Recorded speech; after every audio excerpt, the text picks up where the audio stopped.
Anthony Clementi cannot be here today, but Aaron Gallen is here, who is our Communications Director and Political Action Coordinator. Let me just give you the format that we're going to follow today. There will be a 2-minute opening statement by each of the candidates, followed by some questions that I will ask. We will alternate who will go first on those questions. They will have 2 minutes to answer the question, and there will be a possible 30-second rebuttal if there's needed. If not, we move on to the next question. At the conclusion of all the questions, there will be a 2-minute wrap-up by each of the candidates, and that will conclude this forum. Just a little bit of housekeeping before we actually get started. For those members of 1961, we have a membership card in the back. We ask that you fill these out, primarily the middle portion, so we have all your current information. Our council information is out of date, and we need to update everything so we have your proper contact information. There's also voter registration forms back there. If you do tend to vote in the primary, you have to register by Friday, next Friday, the 18th. Those are also on the back table. There's also flyers about the constitutional conventions coming up, and the reasons why the unions are voting, encouraging a no vote on that. Believe that's anything else we have there? Cover all that? Free pens. Yes, free pens, right. Okay, let me just again, quick introduction here. This is the Mayor of Albany Candidates Forum. Mayor Sheehan declined to participate today, so we have Frank Commisso and Carolyn McLaughlin here. I'm going to ask Carolyn to come up and do her first 2 minutes, and then followed by Frank. Carolyn, if you would.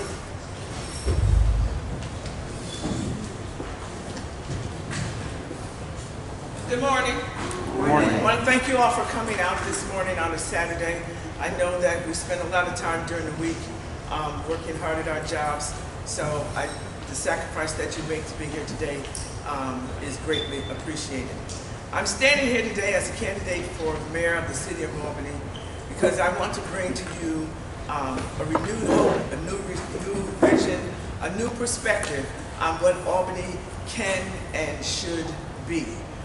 Many of you have long years of experience in Albany, being as residents and as workers in the city of Albany. And some of the things that you have experienced may have caused you to lose hope in the city of Albany. But I want to bring to you a new vision, a new perspective, a perspective that lets you know that Albany will be first, that the people will be first. It's not about policy coming before people, but people come first. Any policy that we put in place in the city of Albany should be such that it projects to the residents of Albany that you matter, that we consider you before we consider any type of edict that we're going to put down as to what we're going to be doing in our city. This is a new story for the capital city of Albany. Most of the time when people think of Albany, they have this negative picture, and they think of the state of New York. But we need to open up the books and help people to understand that the city of Albany is alive and well and is open for business. That is something that I think has been lost in the last several years in Albany. People get to the border, be it business people, be it potential residents, and get to the borders and say, I don't know, that may not be the place for me.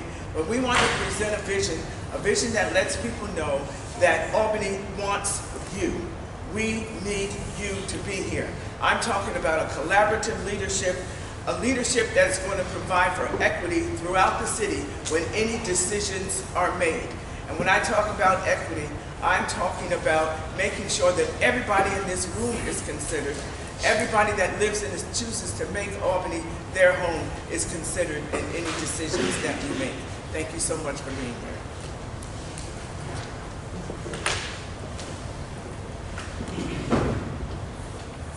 Good morning. My name is Frank Commisso Jr. I wanted to thank Council 66 and Local 1961 for allowing us here today to have this forum. Thank, of course, Carolyn for being here as part of this as well. I'm a candidate for mayor here in the city of Albany. Now, I'm running for mayor for a host of reasons, but I really wanted to talk to you about the first and most important reason why I'm running for mayor here. This city, when I was growing up in it, I was told by my father, my brother and I were told that when you turn 18, you join the Democratic Party because it takes care of seniors on fixed incomes, takes care of children that need programming in July and August and after school. It helps people who need a helping hand, and it helps workers, people that work every day to make your city look right, make your city safe, make sure your city is clean. And we have gotten so far away from those ideals that were instilled in my family of why you become a Democrat and why today I'm competing in a Democratic election. Of course, I started going door to door in this race on Monday, March 13th. And since then, you talk to folks every day when you go out door to door to door, and you talk to those people and they say housing costs are higher, there's no programming in place for children, and of course you talk to seniors that struggle with a fixed income to pay for their property taxes, but you also talk to workers that work for various departments in the city of Albany, including general services, water, and recreation, and including employees of those authorities that are dependent upon the city. And they have a continued struggle as well to feel valued in their workplace. That is why I'm here today to talk to a group of our workers, and we're talking to many more to say that this can be a city where you can have a voice in your workplace, you can be respected, and you can earn an honest living and security for you and your family. Again, I appreciate the opportunity to be here today. I look forward to answering the questions. Thank you. Thank you both. This is not going to be very focused on labor. This is going to be a broad range of questions.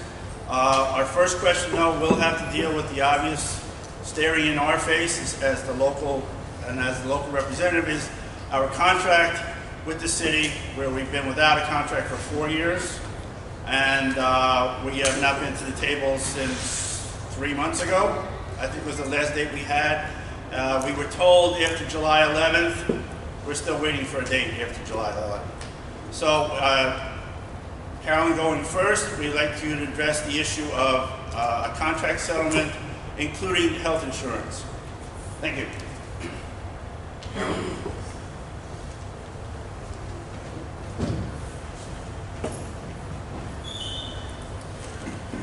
It has been my thought over the last several years that there should always be room for negotiations, be room for conversation. I was taught as a person who worked in human resources, and the way I operated as a human resources assistant manager for 8 years, that no one gets raises until, particularly management people, do not get raises until the rank and file have settled their negotiations. I believe that we should always have the door open for settling these contracts. The fact that you have had no conversation since July, I believe is something that does not speak well for the city administration. If we're going to be a collaborative leader and someone who works to make sure that all needs are met of our residents in the city of Albany, and particularly our workers, because the city cannot operate without you who provide, make sure the city is operating efficiently and effectively. So making sure that when we drive down the street, everything is fine. When we turn on the water, everything is fine. When we go to our parks, everything looks good. If we're not taking care of the people who really provide for the first face of the city of Albany, then we're not doing our job. So for me, the top priority going forward is to make sure that these contracts are settled. We cannot continue to have people hanging in limbo in terms of making sure that, are they going to be able to provide, are you going to be able to provide for your children? Are you going to be able to have benefits that you have when you signed on the dotted line, however many years ago you signed on to work for the city? Are my benefits there for me? I want to make sure, and I will make sure, that these issues are addressed not 6 months from now, not a year from now, but right now, because I believe that you've waited long enough.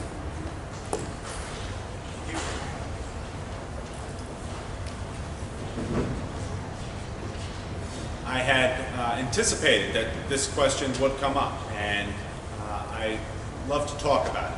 What was one of the defining moments for me when I decided to run for mayor in Albany, and I had not made a final decision yet, but last year when the Sheehan administration had released their budget to the Common Council, a few of my colleagues and I spent a day going through that budget and finding raises that were in place, that were not shown, by the way, were not displayed, but they were in there for managers, specifically throughout city departments, but specifically in the Department of General Services, Water, and Recreation. We found all those raises and really exposed those, and then suddenly the managers all started saying, we'll give back those raises. Well, there's an underlying issue there that really should be addressed, and that is that you've had employees go years in the city without a fair contract, and again, without being valued in their workplace. Now, we saw that over 4 or 5 years ago with other groups of city employees, our 911 dispatchers, and I was happy then to work with many of the council members here in this room to ultimately get to a point where we had 7 co-sponsors on legislation that forced a new contract. We've done the same and fought for people that work in the Albany Parking Authority now, that were shifted there from the police department. As mayor, I would do the same for you all and ensure that in the first quarter of next year, we reach a contract resolution. Well, how will we do that? One is we have to end and terminate the relationship with Elaine Gold, who is somebody who has stood in the way of employees receiving a fair ability to sit at a table with a mayor, a budget director, and a head of HR to go get a fair contract. We'll look at the numbers. We'll get a contract done. That includes wage, health care, workplace discipline, which we know there's issues with workplace discipline in the departments as well, and the feeling in the workplace. As it relates to health care, we're committed to that in retirement, we will maintain the benefit, and we will treat that as a collective bargaining item. I know that's important to our employees, and we will treat that benefit as such, something that would need to be negotiated and ratified by the membership for there to be any changes. Thank you.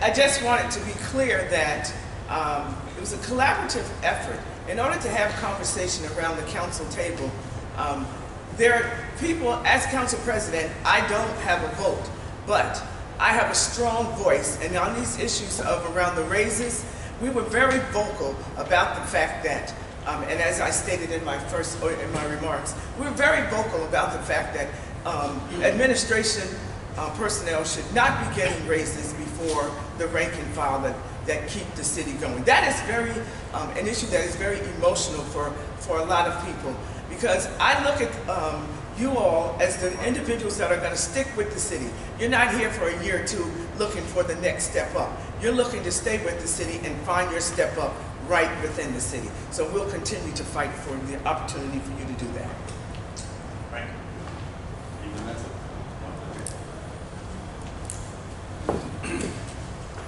Okay, moving on to another question here. Currently, Albany is ravaged by vacant and abandoned properties. How will each of you work to mitigate this issue in their current position, and how will this change? And what will you do to solve the issues should you become the next mayor of Albany? Frank, you're first. I've been very clear throughout this race that getting more taxable property and improving the quality of life in our neighborhoods is a top priority. When I joined the Common Council, first ran for the Common Council 8 years ago, the city was 46% taxable. Today it is 37% taxable. That is something that's unacceptable, and during that time period now we've amassed well over 1,100 vacant and abandoned buildings. And of course last night we just had 3 more demolitions, emergency demolitions that is, and we need a way to address that problem. Now this was talked about in 2009 elections, it was talked about in 2013 elections. It's something that we finally have to address. For me, it's very clear there is an incentive that we can use as a city that is not being offered right now. That is a 9-year incentive for anybody who increases the value of a vacant and or abandoned building. And we would offer that out to rank and file Albany residents, not to developers of luxury housing. Our problem has been that over the past 8 years in this city, one item has been stimulated from an economic development standpoint, that has been luxury housing. And it is receiving large tax breaks, and it has very high rents. So we will change that structure. We will change the way that economic development is pursued, of course, by ending the relationship with the Capitalized Albany Corporation and insourcing economic development where it's under public control during regular hours. Finally, I think we need a much stronger code enforcement function. We would work with building and codes and the staff there. We would also potentially work with the Albany Fire Department to have a much better code system in place. Right now, there is a tremendous backlog. In fact, even a month ago, when there was one of the largest fires in the history of Albany on Madison Avenue, those buildings, and not reported by the local print media, of course, those buildings did not have RLPs and had code violations related to burn pits in the backyard. Now, of course, you're not going to get that covered by the local print media. However, those things do exist in the city. We need to be much more proactive when it comes to effective code enforcement in our city.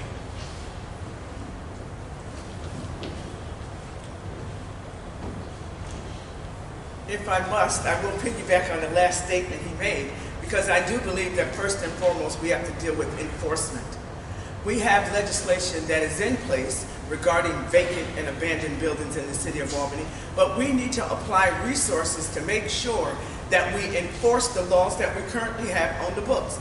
If you have a vacant building, you are required to register it. And if you don't, there's fines levied to that. You should have a plan for how you're going to remediate that building. We don't have that. So we need enforcement, enforcement, enforcement. I do think is key, especially when you have the lion's share of those 1,100 buildings that are vacant or abandoned that are owned by absentee landlords. The problem we've been told over the years, we can't find them. Well, then we need to put resources behind finding them. Be they in Albany, be they in New York, in New Jersey, we have to find them because we are the ones who are having a negative impact on our neighborhoods. I also believe that we need to reassess some of these vacant buildings. And if some of them it's cost prohibitive to expect anyone to go in and try to rehab them. Why not take some of the blocks? You know, you've seen them. You go down one block, there's 4 or 5 houses with red X's on them. Is anybody going to buy that? Are you as an individual going to buy one of those houses? Can you afford to buy all 5 of them? And you don't want a developer that's going to come in and just speculate. So I think that we need to go block by block. We will go block by block. Evaluate those buildings. Do they have a future? If not, then we need to make sure that we don't sit there and just wait for them to crumble, as we seem to have been doing. Some of them, let's be proactive. This is a little radical, but I know, because I've seen blocks where there are 4 and 5 houses together, they need to go. Start from the ground up. That's very radical, but I think it needs to be done in certain parts of our neighborhood. But that provides opportunity for you and other residents in the city of Albany to rebuild our neighborhoods.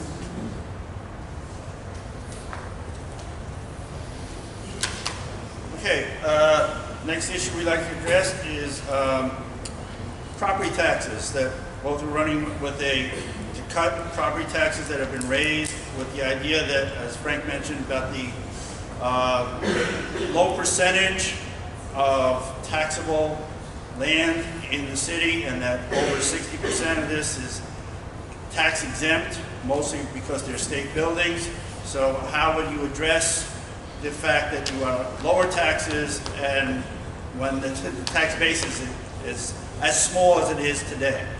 Carolyn, you first.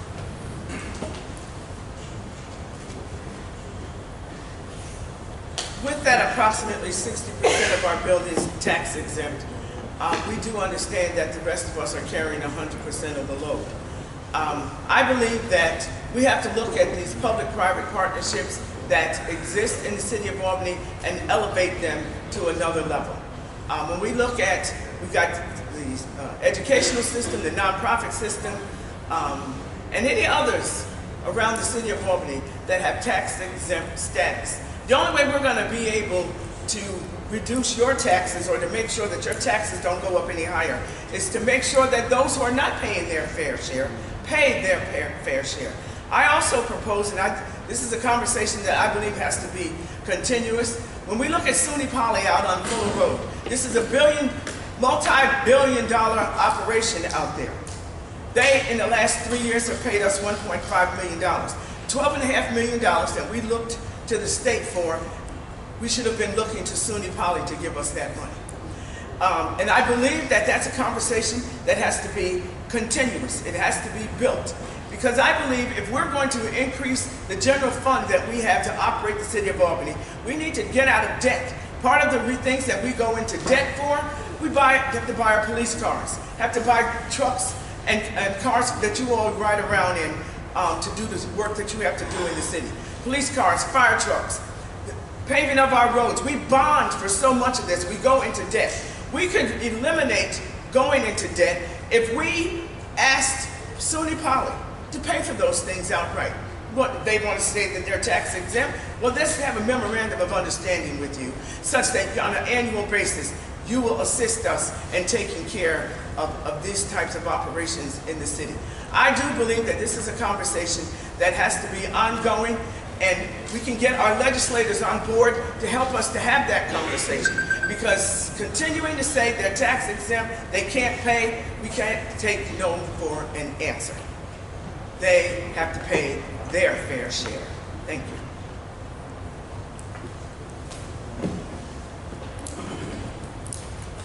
I had mentioned earlier that in 2009, when I ran for the Albany Common Council, there was 46% of the city paying taxes and 54%. Now that stands at 37 and 63.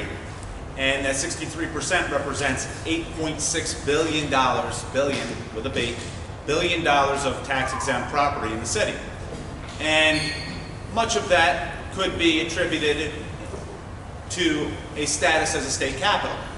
And there's folks that will do that. But there is a very large part that is discretionary. And of course, to be very candid with you, those individuals that are receiving discretionary tax breaks are supporters of the incumbent mayor. They also happen to be advertisers in the Albany Times-Union. So you don't get good coverage of this issue. But I can go up and I can start from downtown at 17 Chapel to 27 Western, 1475 Washington, Fuller Road, 1385 Washington, over on Myrtle Avenue, a new parking garage that holds 800 cars, doesn't pay taxes for luxury development. It is throughout the city that there are scams going on.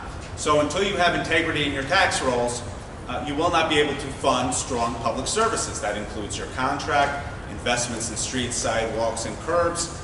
Those all really matter and are important. And of course, you have these rich folks in Albany, very wealthy folks and developers, abusing the charitable exemption. They're also abusing economic development incentives. In fact, just 3 days ago in the Albany Business Review, it was reported that the folks who are receiving illegal 485A tax breaks have no documentation in City Hall to support those tax breaks. In a normal, well-functioning municipality, these no longer get investigated by a lawyer of choice who is a campaign contributor to you. They get investigated by district attorneys and attorney generals because it is illegal. But this is what goes on here in Albany. Now, I understand those power structures and how those power structures get abused, and I'm willing to challenge those. And I have no conflicts in challenging those. So, for me, having tax integrity as our top priority in the first quarter of next year, we would move forward with an audit of all $8.6 billion of tax exemptions, which would help facilitate contracts for our workers and those vital investments in streets, sidewalks, and curbs that we so desperately need in our city. Thank you.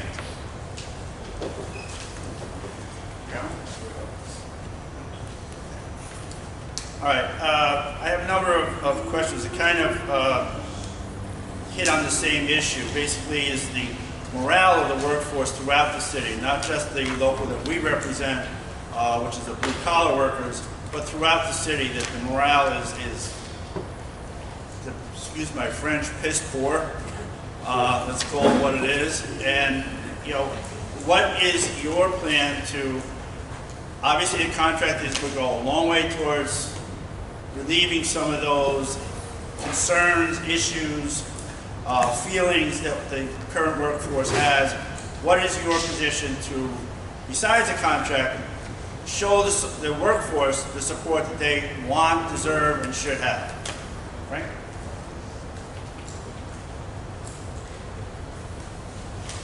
Certainly, we would look first at settling those contracts. Those are very important. But beyond that, and on a less quantitative level, there's something about a mayor that also is personal, and you know your mayor and you have a personal relationship with your mayor. And in a medium-sized city, I would fashion myself as a mayor that would talk to the employees and would talk to rank and file residents, homeowners, people throughout this city.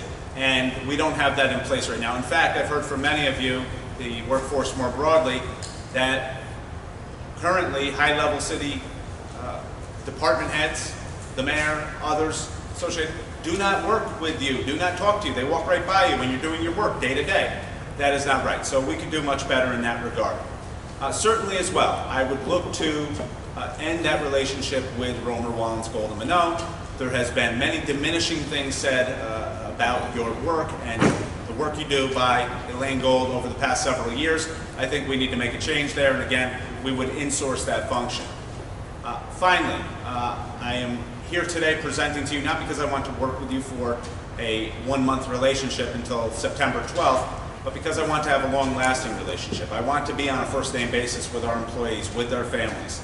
Okay? There's no reason why employees should not feel valued, why the mayor should not routinely be at the Department of General Services, water, police, fire, building and codes, recreation.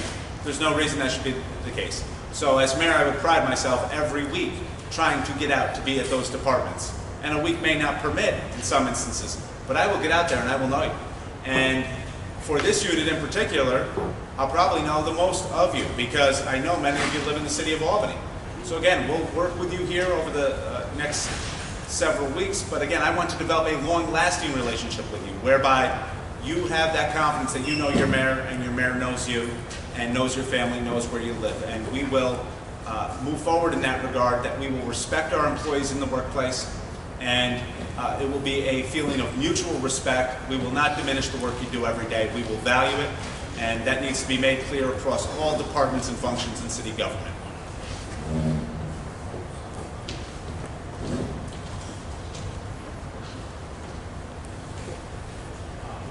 Everyone likes to feel recognized and valued for the work that they do. It costs nothing to do that, to let you know that you are valued. And part of it is just being able to smile at people and say hello. It's as simple as that. Because I've been told by city workers, and I noticed it when I walk in City Hall myself. People walk in and you think that you were going into some foreign territory. And I have felt that going in, and you can cut it with a knife right about now. So I think if you just recognize people for who they are, do unto others as you would have them do unto, it's the simple golden rule. That's very basic, and it costs nothing. But I also think that you should have opportunities to let us know what you're doing on an individual and a collective basis in your particular departments, so that you can be recognized for that. We can't go by what some outsider is saying about what's going on in our city. We are the closest. The mayor, the administrators in the city of Albany should be required to go through and have these conversations on a regular basis to get to know people who work with us. I believe that it is so important to recognize individuals for the work that they do. A simple thank you has got to become the order of the day. And then people will say, well, you get a paycheck every week. But it goes much more beyond that. You don't want people to just work for a paycheck. You want them to be proud to work for the city of Albany. So one of the things that I would hope to do is to have that open house in the city of Albany where you can come in. I stay after hours so that whatever shift you're on, you can come in and see me, tell me what's on your mind. And then I'm responsible for what I hear from you. But if you don't get the opportunity to speak to me, then I can't respond. So I want to give you the opportunity to come in and talk to me so that I can see you and I can hear what you have to say. And then it's up to me to respond to you, to what I have heard. And that goes a long way in letting people know that I care about you and I want to make sure that your needs are met, not just what I can get out of you as an employee.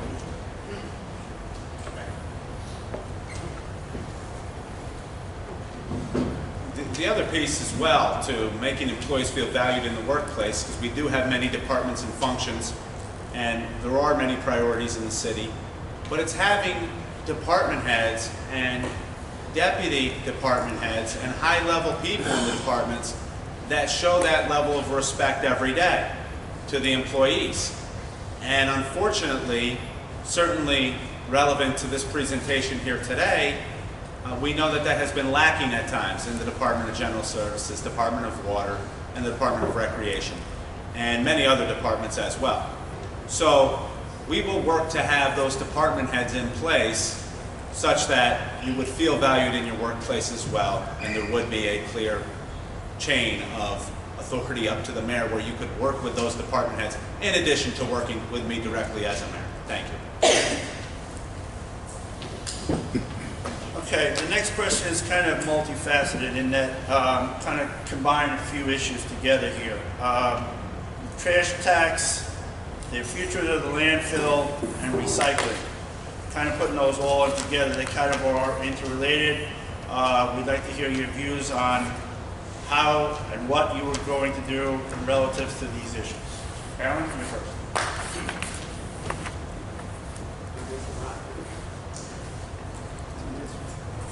The trash tax. First and foremost, I never agreed with it, and I voiced that very strongly 2 years ago.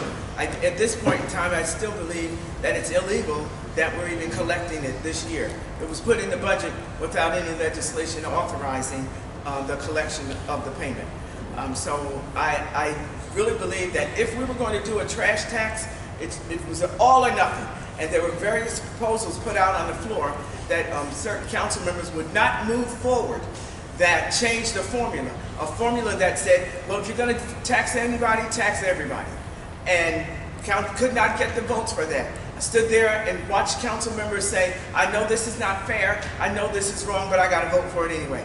And go figure, how do you do that, knowing that it is unfair, discriminatory, and levying on those folks who can least afford the consequence of an extra fee for their landlord. We've spoken to many landlords around the city who have felt that this has had a negative impact upon them. They told us from the onset, if you levy this fee, I'm going to pass it on to the tenants. The tenants do not deserve it. The property owners do not. If you are going to, like as I stated, it should have been all or nothing. Because eventually we are all going to have to pay an additional fee to move our trash, which is going to cost us $3 million a year to pick up, to move our trash. Now eventually we're all going to get there. So some of you may be in neighborhoods where there's different pilot projects going on right now in terms of automatic pickup. Some of you may be yourself doing composting, doing an extra job on recycling. This requires a lot of education of our residents on how we're going to deal with trash. So that 2023, we don't just say, here we are folks, the landfill is closed, and now you have to pay. Education, education, education on what it means to recycle, reduce your waste stream, and so that in the final analysis, when the landfill does close, everybody has got to be prepared. And we have a responsibility as leaders in the city to make sure that people are prepared for the closing of the landfill in 2023, if not before.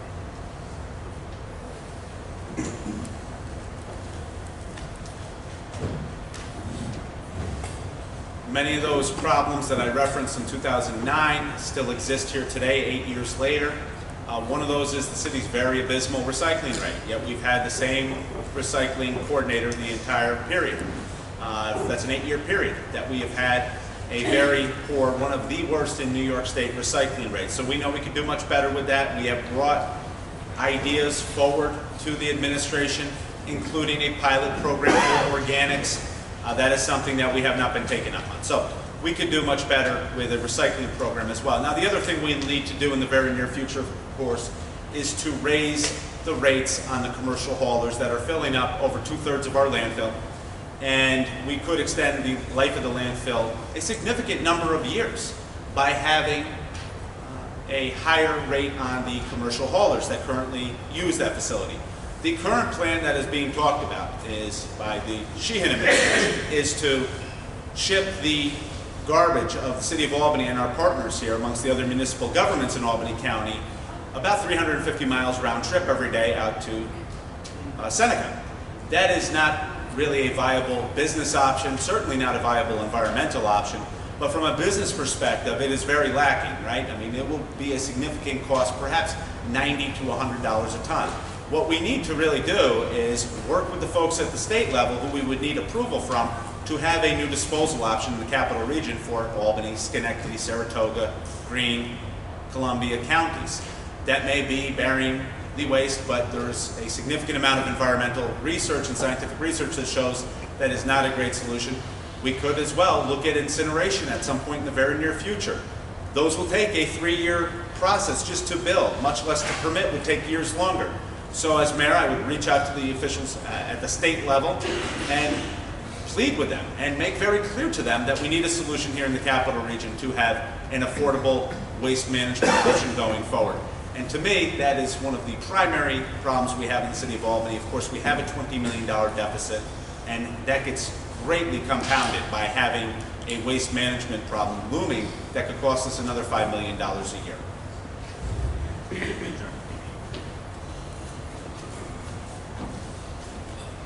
I have to respond to the word incineration.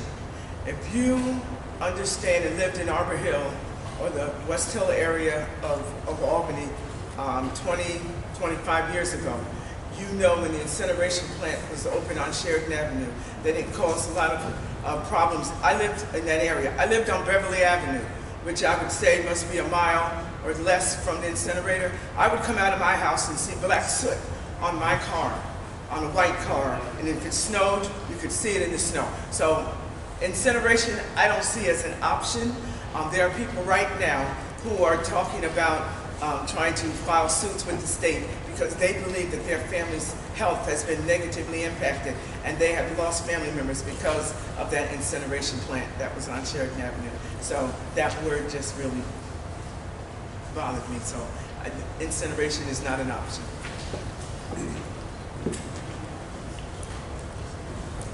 I, of course, was not proposing an incineration plant within the city of Albany boundaries.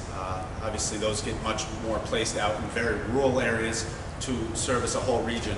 Of course, there's additional problems forthcoming, and as mayor, I would address those with state leaders. Of course, the state right now is refitting and planning a microgrid that will produce energy for state facilities, and they're planning that microgrid in an urban area, which will cause significant pollution.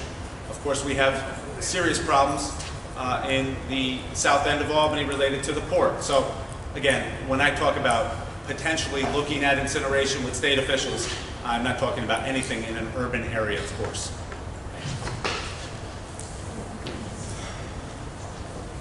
Okay, at this point, we've kind of wrapped up the questions that have been provided to me, either directly or indirectly, and I believe we still have some other questions from the board. Mike, I believe you have, Frank? Yep, I'll go with one. My question's in regards to a training program. The current program that we have under this administration, which started about 3 years ago, our current members, employees have to come in on the weekend, on Saturdays, if they can, and they don't get paid for the training.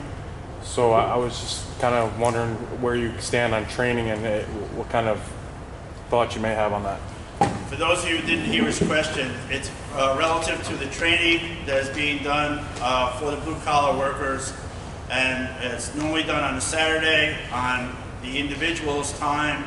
There is no pay for this, there is no overtime, there's no consideration, but in order to qualify for a higher level position or a different piece of equipment, we have to go through this training.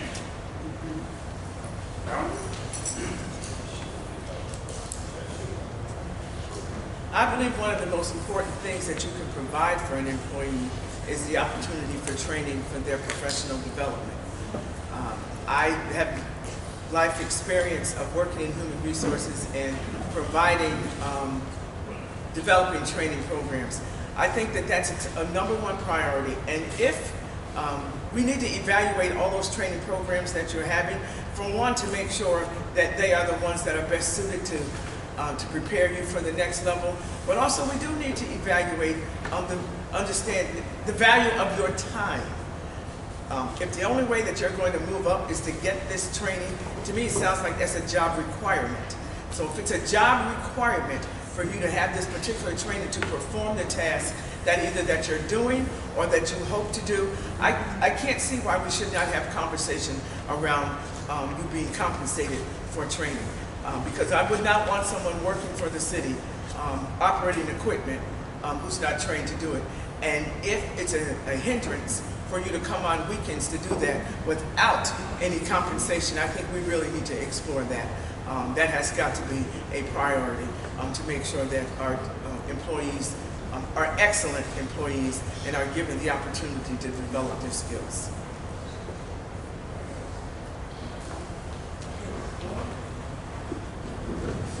Short answer, Frank, is that I'll pay you for training when you come on site, use equipment, and you're working for the city. I will pay you for those hours that you're due. The longer answer is there's a much broader issue that had been identified by the city's third-party auditor that had come in just a few months ago and issued an audit about the city. Of course, the headline in that audit was that the city faced a $20 to $23 million deficit just next year, and that came from a third-party auditor, not me. But there was also findings in that report. That was a multiple-page report, and one of those findings was that there was no comprehensive training provided and accounting for that training and monitoring of that training by high-level city officials. So, of course, you'll have to take a hard look here over the next several months. We have an election to get through yet, but you know, the HR function in city government needs to have a very thorough review. And there has been significant problems there, and it's something that we will have to take a hard look at. And I think together we can identify folks that can work at high levels in HR. It should not be a patronage mill. It should be where you have people that make sure the 1,250 employees in the city of Albany are receiving appropriate training and are documenting appropriate paperwork. Because, of course, another finding that was in that report from the third-party auditor was that in some departments there are certain individuals that start work in the city without even having entry-level training, entry-level workforce development programming in place. So that is a major problem. People need to be entered from a budget standpoint into city payroll. People need to be entered from a training standpoint into city government as well. And we have had major shortfalls in that regard, and they were documented by a third-party auditor just 2 months ago. Thank you.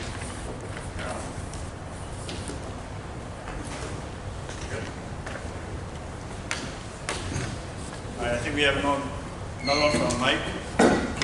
Okay, as we know, the health insurance is a big topic here. Right now, the city has formed a health insurance committee. We're looking into how to go forward with the health insurance. What's your response to that, and would you keep this committee intact?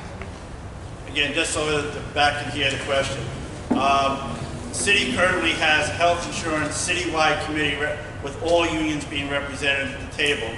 And we are conversing together, and we are now going to meet with the city again to try and work through a comprehensive, all-encompassing citywide health insurance program rather than the anywhere from 10 to 14 the number is of current different health insurance programs. So if you're not aware that's what's going on, we'd like to address those. Carolyn, you first.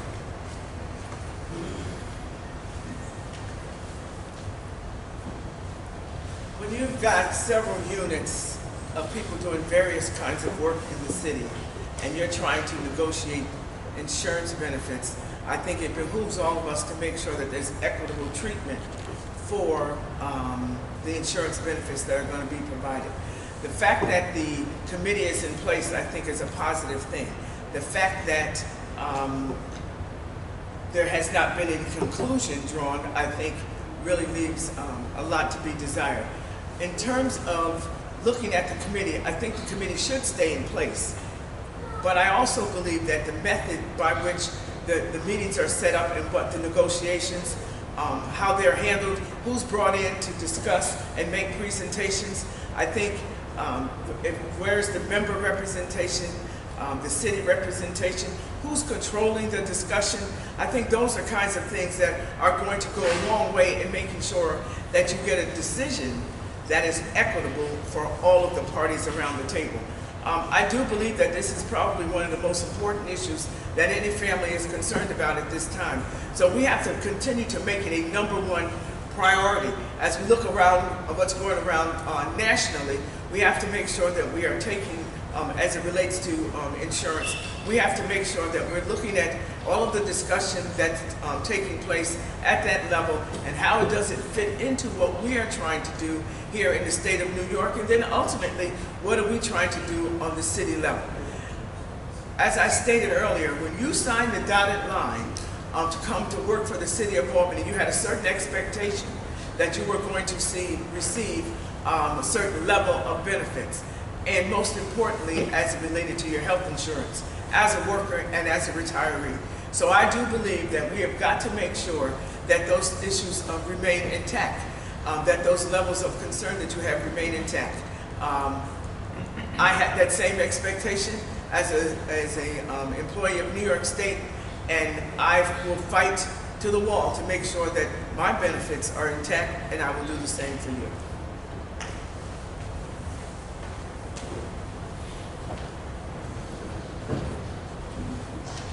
The Health Insurance Committee that is putting together multiple units of the city, trying to achieve cost savings, it sounds great, but it's been going on 6 years that this effort has been underway, that you've had multiple units and discussions of committees of multiple units coming together to try to reduce our health insurance costs. And certainly, whether it's a committee or another name, could it be a task force, what have you, I'm committed to working with all the labor units in the city of Albany to achieve savings on health insurance costs. Of course, those costs exceed $25 million a year when we add the actives plus the retirees. So any savings we could produce from healthcare could be something that could then come full circle back to the negotiating table when we have discussions about wage as well. So it's something I'm committed to. I think there should be a system in place whereby the city is talking with all the units. Certainly, some of the units have talked at length about plans that could put together the purchasing power of multiple employees under one hospitalization, one medical surgical, one pharmacy benefit, which could be very promising, and there is some evidence from Western New York as well, out in Monroe County, that having multiple units buy together on the prescription drug benefit could be something that would save significant dollars as well. So we don't have to reinvent the wheel here in Albany, New York. There's other examples of other municipalities in New York State that are moving forward with greater purchasing power, joint purchasing power being leveraged to achieve savings. So as mayor, for our employees and retirees, I will look to and prioritize having quality and affordable healthcare options for the employees, and I think having greater purchasing power of more employees together is a great starting point to do that. This committee that now is meeting right before the election, I'm not so sold on that structure perhaps. I'm concerned that they may just be meeting to effectively put up a show before the election, but I will work with you on putting those employees together and units together to achieve savings.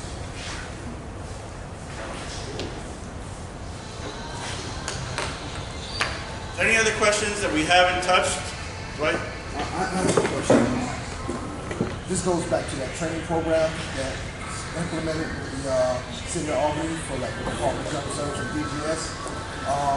Majority of people in this room that work for DGS know that program is implemented on a retaliatory basis from the get-go to discourage certain members from trying to get CDLs or becoming equipment operators. Okay, my thing with the training program is good. I don't have anything against training, but when you use it to hold an employee back from progressing because you don't like who they are or you have a bias against them, I think that is wrong because they're taking union jobs and giving them to outsiders who have none of this training that they're requiring us to have. Because I could be working at DGS for 10 years and I want to become an EO2. I just got my license like a year ago. Okay, they tell me I can't be an EO2 because I didn't do this training yet. But they would bring a guy off the street, take his word and what he's been doing, and give him the job that I can't get. And that's not right. When I've been working for you for 10 years, and you just gave a job away that I could have had. And they do that a lot down in DGS. a lot. And it's out of respect. Like I said, the program was created out of retaliatory tactics, under retaliatory methods to discourage people from becoming EO2s or EO1s, and they're blatantly slapping them in the face with, okay, you can't get the job because you don't have the training, but here comes this person off the street, you'll get down. Even though, okay, they might have drove a bread truck, but they never drove a packer. Okay, you didn't put me in a packer before, but you won't let me get the job. But you'll get it to them, and that's not right. And I want to know, if one of you became mayor, what would you do to resolve that issue? Of them giving away union jobs to people off the street that require a CDL that I got, and training that you know what I'm saying, I got to go through that they don't. I want to know what we can do to resolve that. Okay, just so the people in the back can hear the question. It's relative to the training program that is in effect in DGS, and the fact that current employees are not being afforded the opportunity to be trained and therefore qualified for higher level jobs, yet we are hiring from outside and allowing those people to come in and take that job over the current employee. And he feels that there's a bias and a retaliation at the department, and they're asking how that would be addressed. Right? Thank you, Dwight, for the question. A few points I want to make clear. Earlier, I think one of the major problems we have with the situation you described, and I talked before about the need for new leadership in many of the departments, and certainly Dan and Dan are going to pick favorites, and they're going to pick favorites, and clearly you're not one of those. The other thing is, as well, we need to make very clear that we will have preference provided to the union, that you will have first crack at training, you will have first crack at job openings that go up where you have a promotional opportunity. That's something that just should be in place in any workplace. People who have been here based on seniority over a long, and it has to be worked out, all the fine language, but based on seniority usually is the driving factor, need to be able to have the chance to get the training and ultimately achieve the promotion. That not being the case is a major problem. We've heard about this in many of the departments. So again, now we come full circle in this conversation today. We're talking about HR again. What type of guidance are they receiving from HR and from that outside contractor, Elaine Gold, who handles many of the labor disputes we have, if there's been a grievance there? These issues now, I'm glad almost that we're talking now. Now you start to see all these legs of the chair here that have built up a workplace where today we're talking about people not receiving appropriate training, not receiving appropriate promotion opportunities. We had a question about morale that came in from the membership, and they are all related, and of course the big question about the contract. So we would provide a preference for the union members. Largely, I would look to have that be based on seniority. How they're getting around that now is something I'd look to research further, but again, they're picking favorites in the workplace, and much of that is all driven by what's going on over the next 31 days, that perhaps they perceive some people and their families to be able to go vote how they're told on September 12th, and they perceive others, probably many of those here in this room today, as people who are opposed to them, and there's a level of political retribution as well that they do not perhaps perceive you as a supporter. And of course, as mayor, I would not apply those standards. Again, we would be looking for the top person on the job with the seniority to have a shot at the training and the promotion. Okay, thank you.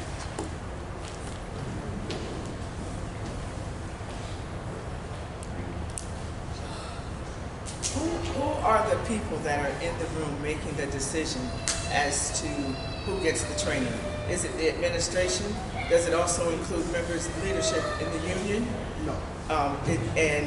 Or is it just the commissioner and or other deputy commissioners and directors in the department? Equity is very important to me as it relates to access to opportunity in the city of Albany.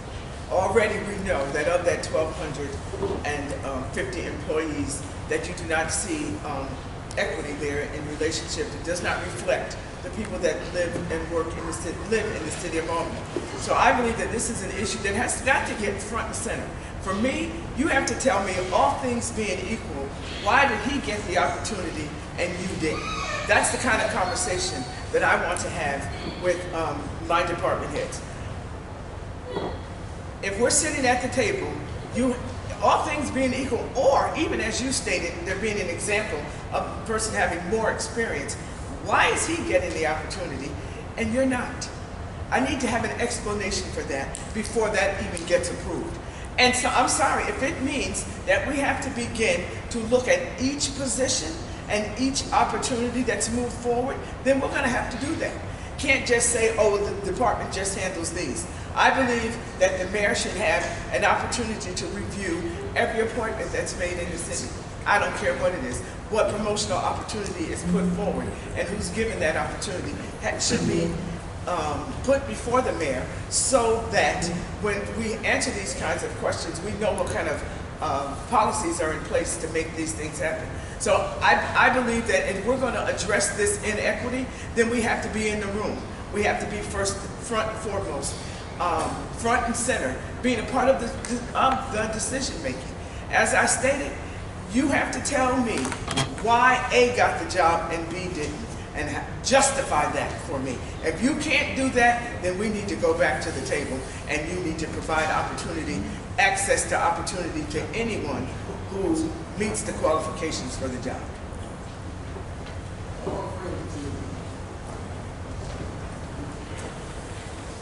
Okay, we have one more question. I just wanted to ask a question on behalf of the council. As you guys know, there's a referendum this November on whether to hold a New York State Constitutional Convention.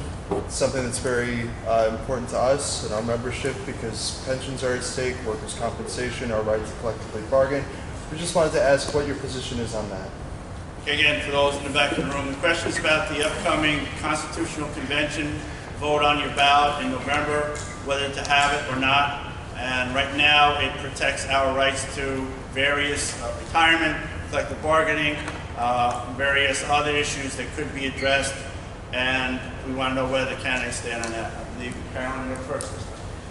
Well, we've already been talking to people about it and educating them about what this means. Because right now we're so involved in getting elected, a lot of people are now seeing the signs, the black and white signs, no Constitution. So now they're beginning to ask those questions. I'm adamantly opposed to a constitutional convention, because you and I that are sitting here in this room, we're not the ones that are going to be there voting on anything.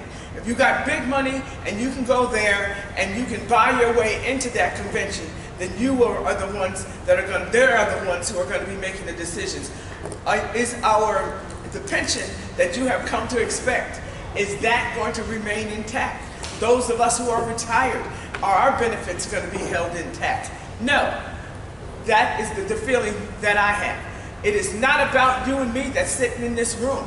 It's about individuals who can pay to get decisions made that benefit them. So I am adamantly opposed. I'm trying to get as much information out to people. This is not something that'll be on the ballot in September, but in November, we have to educate folks that they don't miss this in November, and that it just goes by the wayside and they miss that part of their ballot.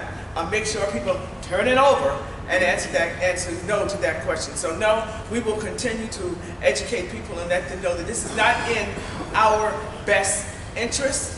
And we will continue to try to educate people that no is the correct response to a constitutional convention. You don't, some of the things that they're talking about doing, you don't need a constitutional convention. There can be a referendum put on the ballot, and if, on particular issues. So let's go that route. You do not have to have a constitutional convention that is going to cost millions of dollars that could be applied in other areas of the budget for New York State, to come into a room and make decisions that are going to be detrimental to most of us that are sitting here in this room. Thank you.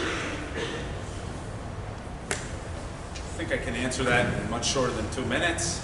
Very strongly opposed to a constitutional convention. I would work with Local 1961, Council 66, and various other labor units immediately following Democratic primary. As mayor-elect, I would work leading up to the November general election to go out there and talk to people door to door, make sure that people are educated as to what this means, make sure that people flip over a ballot and vote no, which will take significant education, and we will have to go out and make that clear. So I'd be willing to appear on any printed materials that Council 66 puts together, and I will make that same offer to the other labor units as well, because I do believe that all our labor units are very much together on this that I've heard universally across all the labor units here in the capital region, that there's a great level of concern here that if there were a constitutional convention, that there would be people with political influence and or financial influence that would be able to take over that process and ultimately hijack it and then cause a threat to our retirees, of which we have many in the city of Albany. That is a great part of our economy, that we have these state retirees here more broadly in the capital region, and this is a regional race in many respects. So it is incumbent upon us then as candidates for mayor, those of us here today, to be very strongly opposed out there and talk about this, and I would pledge my full support to being on any printed, radio, television materials, or what is needed as we develop a strategy to go achieve the most no votes possible on that ballot referendum. Thank you.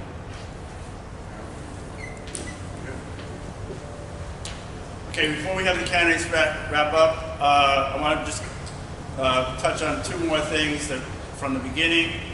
For the members of 1961, please fill out the membership card if you haven't on the way out.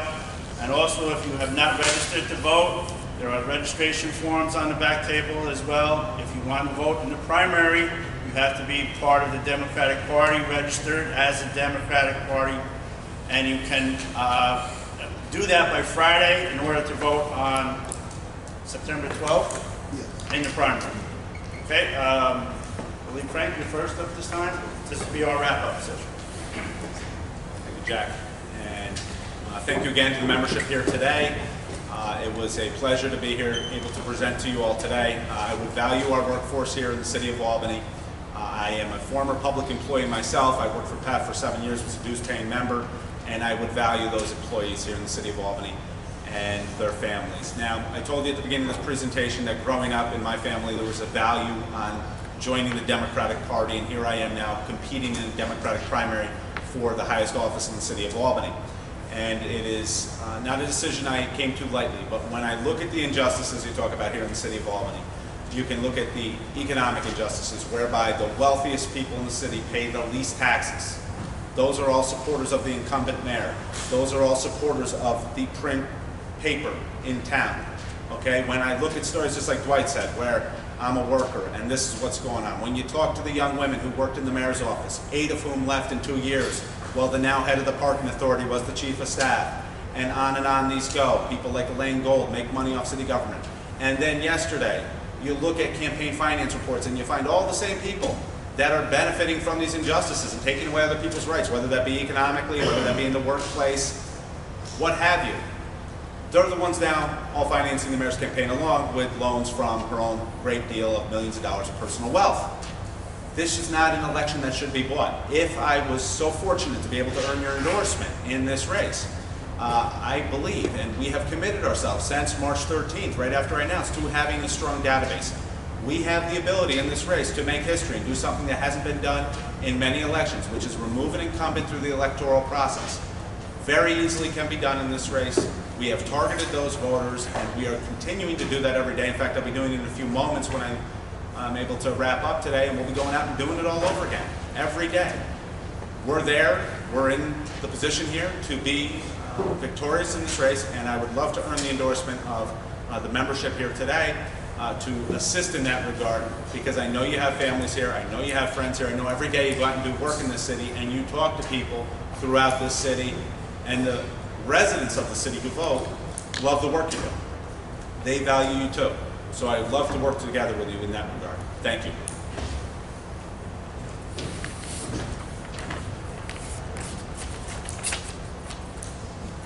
I'm here today because I believe that I have that vision, that I believe that I have that perspective that represents everybody in this room as it relates to what leadership should look like and what kinds of things that we should be concerned about in representing the city of Albany.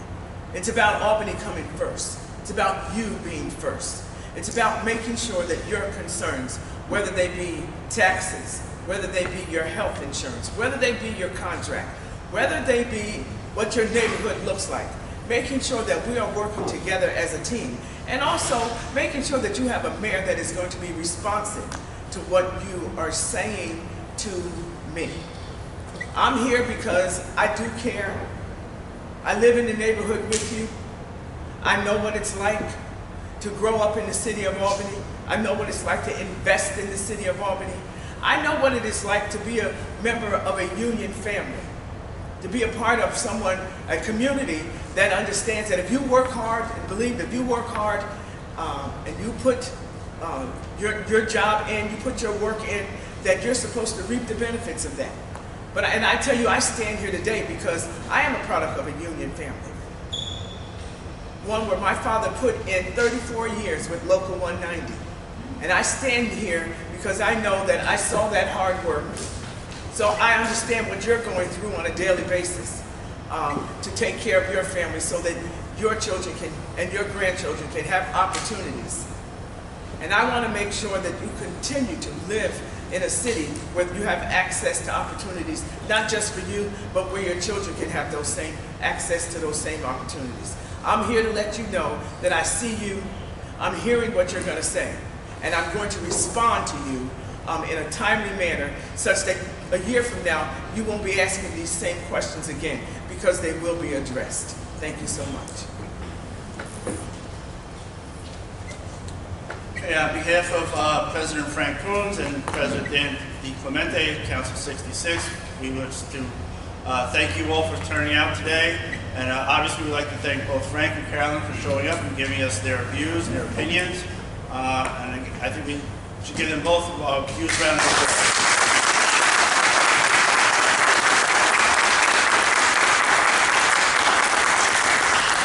Again, thank you for showing and giving your participation. There's lots of donuts and coffee over there. Please help yourself. Have a good day.